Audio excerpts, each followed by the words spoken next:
Hey, this is Dr. Rudy Mueller, functional medicine and human potential practitioner and the founder of Slimmitless and the creator of the Metabolic Mind Match Action Plan, your MAP approach to natural weight loss. In this video, I want to provide you with my filter, how I choose to include or remove certain foods from my diet. Now, in full disclosure, I am not perfect. On occasion, I'll have a dessert for a celebration or an alcoholic beverage. But now that I have a clear conscience, let's get into it.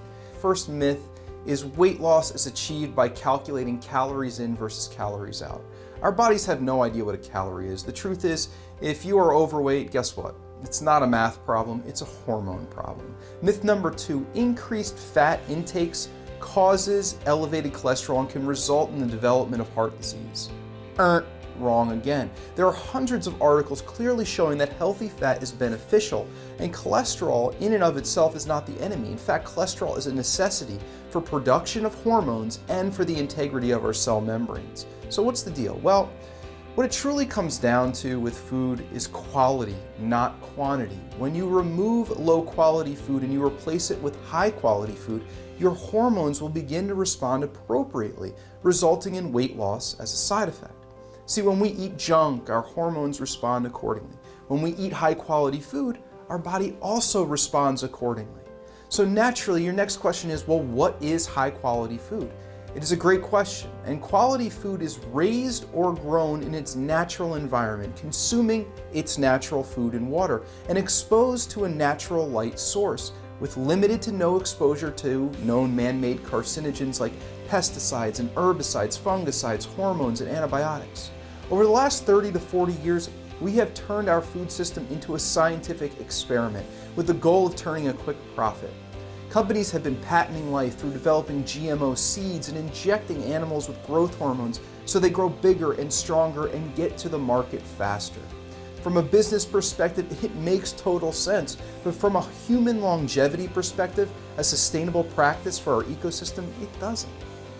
Ideally, look locally at markets where you speak with farmers or fishermen and learn about their practices. Ask them about their farm. Ask them how they grow or raise their food. Do they use genetically modified seeds? Do they grain finish meats? Do they catch the seafood or do they raise them in pens? One of the things that I do immediately in springtime is look up the local farmers market schedules online and contact local CSAs. There's nothing like shaking the hand of the farmer who grew your food.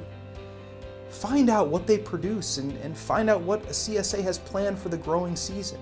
I realize not everybody has access to the farm, so let's get clear about what to do when you go into a store. Buy things that were once alive. Be clear before you go into the store about exactly what you are going to buy.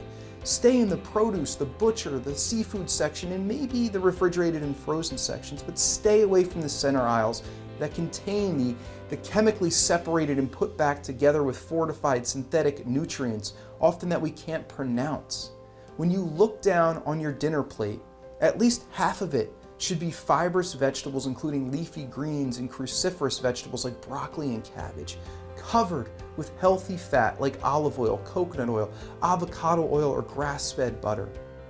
A quarter of your plate should be protein such as fish, poultry, or meat that was naturally raised.